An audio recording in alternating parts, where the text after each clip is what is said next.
The Hyundai Tiburon is the car that gave Korea a niche in the import tuner car market. So this time on the Dipsticks Road Show, we find out why this one doesn't have a roof on it.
At a glance, it isn't hard to tell this is no ordinary modified Tiburon. I mean, come on, unlike every other Tiburon on the road, this one doesn't have a roof on it. And it doesn't take a die-hard Hyundai fan to know that they never made a convertible Tiburon. So the car not having a top is the first and most obvious thing that people notice. But once you really start looking, it becomes overwhelmingly apparent the amount of work put into the car.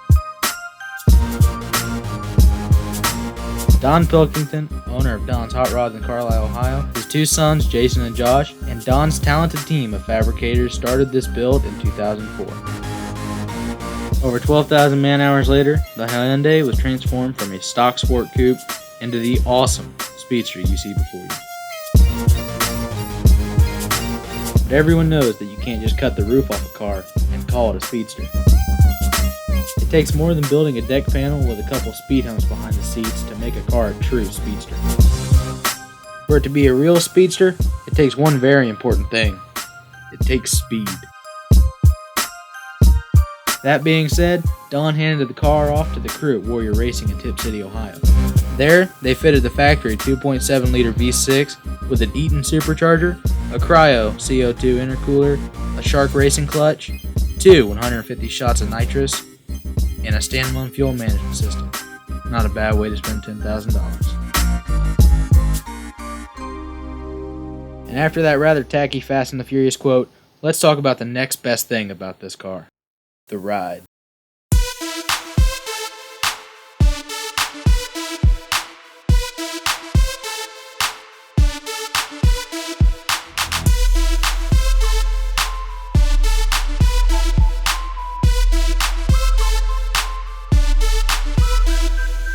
Don's oldest son Jason let me ride shotgun while he put the Tiburon through its paces, and let me tell you, it was an experience.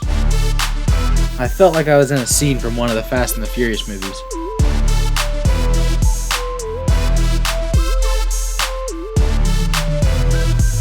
I could tell everyone around us was watching and looking at us. Well, looking at the car.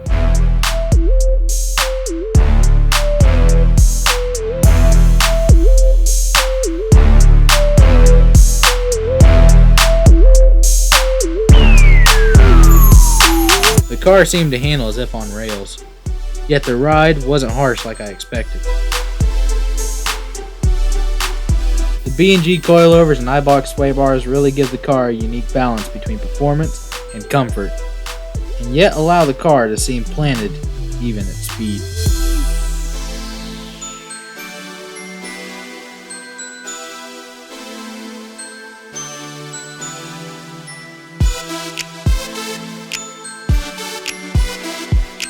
The modified Sparco seats and harnesses kept me firmly in place without being overbearing. In fact, all the interior mods are subtle and very nicely done.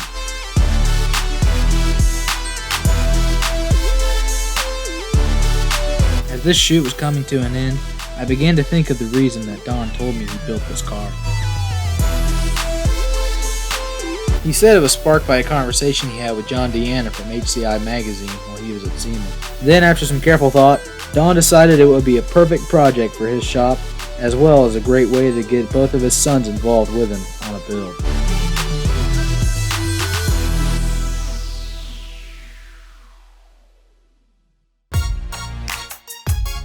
It wasn't long after that Don sourced this 2003 Tiburon and began the build. As planned, the build brought both Don and his two sons into the shop together, where they and the rest of the crew at Don's Hot Rods chiseled away at the labor-intense project. My father and Don have known each other for a very long time, and now I could see and understand the mutual respect and friendship they both share.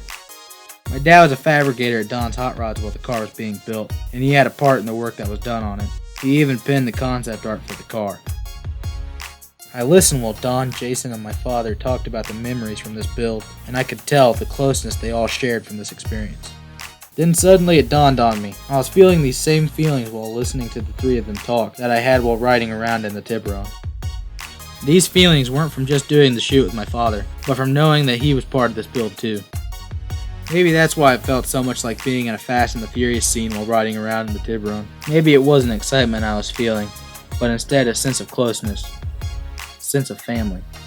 It doesn't get any more Fast and the Furious than that. Thanks for watching this episode of the Dipsticks Road Show. We'll see you next time. We're out of here.